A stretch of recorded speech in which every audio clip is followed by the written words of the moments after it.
We received more questions than we ever could have imagined about how we transformed this boring floor.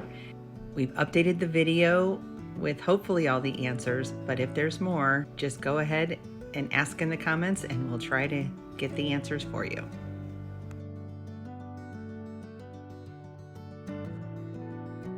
Paint Couture as a base to go underneath the paint inlays.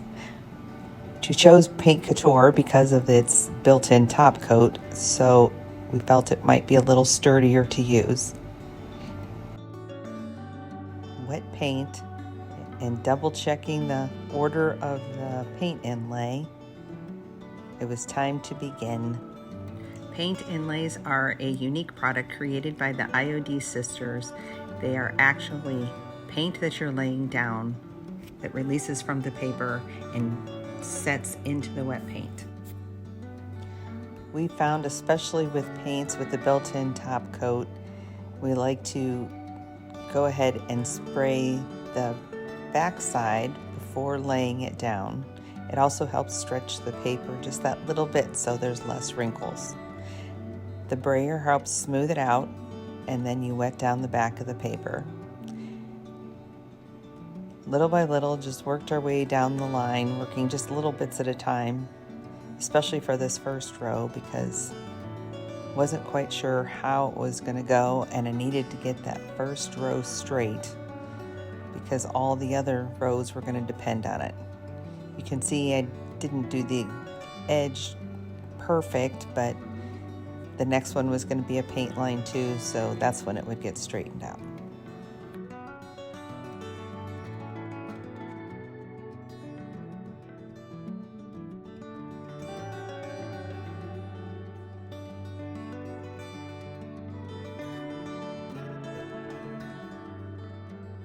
Just cleaning up that line because that's the edge of that piece. The next board is going to be stamped. You'll see there's spots where it didn't go down all the way, but we're actually going for a little bit of a distressed look, so it didn't really matter.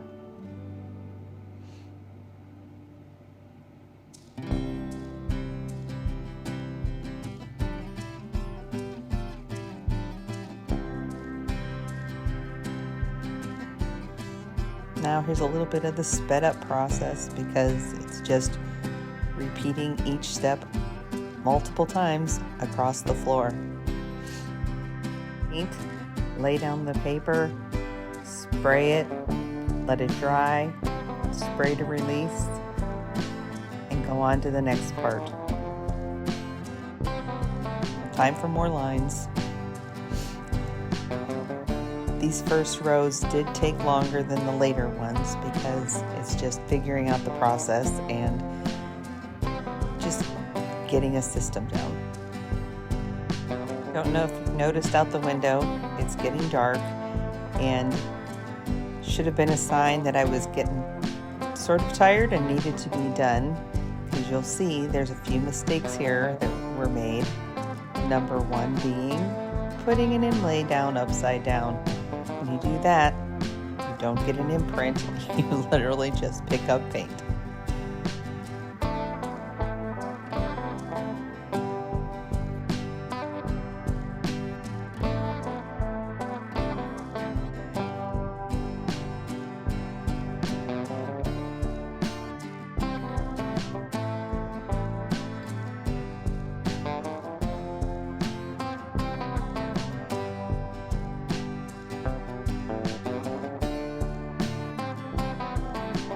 You know how it is though, you set a goal for a certain amount to get done and you keep going even when you probably shouldn't.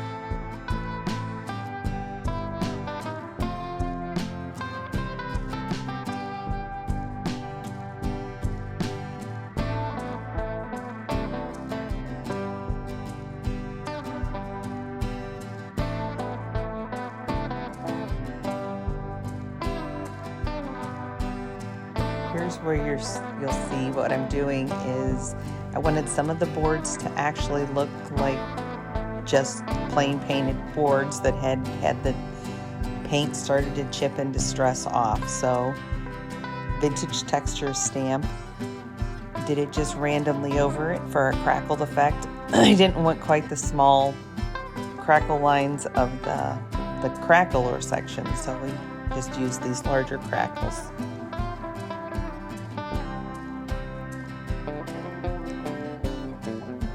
And then this gives you the chippy paint look. We did boards like this randomly through the pattern. Maybe a total of, I don't know, maybe 5 as we went. It was a small area that we were doing.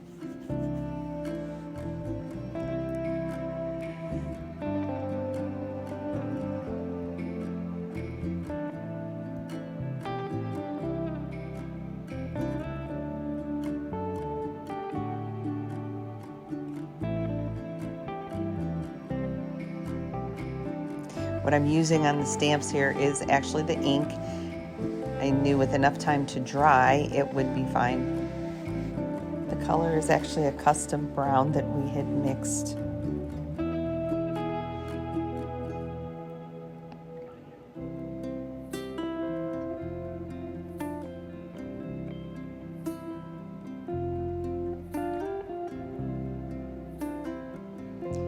Here we're adding some to, actually the parts that were painted and put an inlay on them just so that they could have some of the same effect. Not all of them, just randomly throughout the project. Here's the paint inlay fail and time to go home. Back the next morning with one of my favorite little helpers.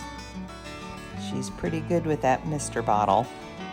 We used a variety of the IOD stamps, and here we were using the masking technique and a variety of the inlays.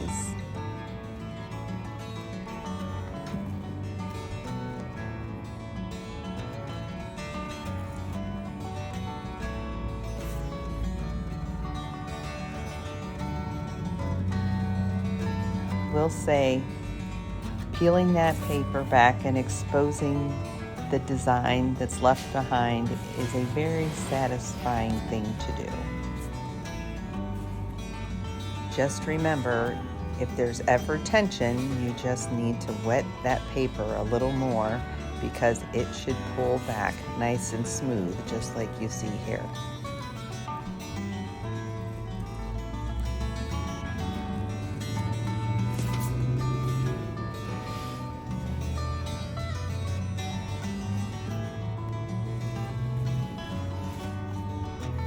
Just a little bit of a paint glob, easy enough to just dab up while the paint is still wet.